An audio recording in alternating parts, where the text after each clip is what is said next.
大家好，我是海娟，今天用半块南瓜做一个好吃的南瓜大枣开花馒头。学会了，我们再也不用出去买了，在家做易上手，好操作。首先，我们把半块南瓜去皮切片，切好的南瓜片放入蒸锅中，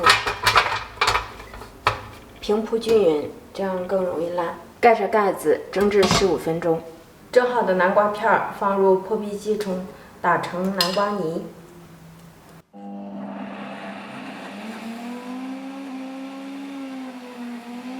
接下来，我们取260克的南瓜泥，打入2颗鸡蛋，充分的搅拌均匀，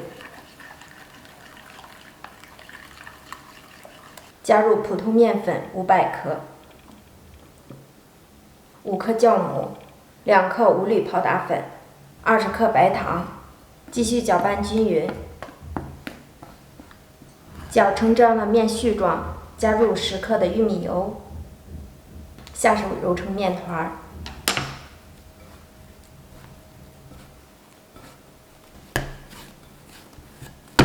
揉成一个中度软硬的光滑面团，盖上盖子，醒发至2倍大。经过1个小时的醒发，看一下这面团里边都是这种密集的蜂窝组织。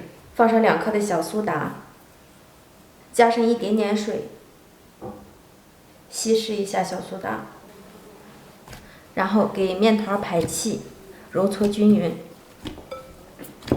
小苏打基本揉匀以后，移到案板上，根据自己的口味加入一些大枣碎，喜欢吃甜的可以多放一些。继续揉匀，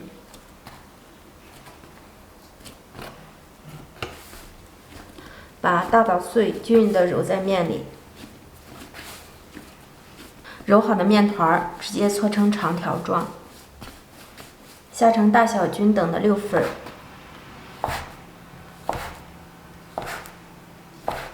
关键点来了，案板上撒少许的干粉，取过一个面剂，由外向里叠加按面，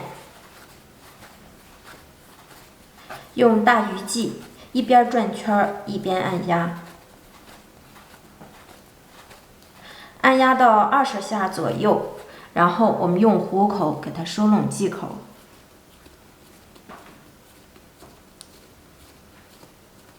收成一个圆形的面剂，整理一下，这样就可以了。做好的馒头生坯放在壁帘上，要离开一点距离。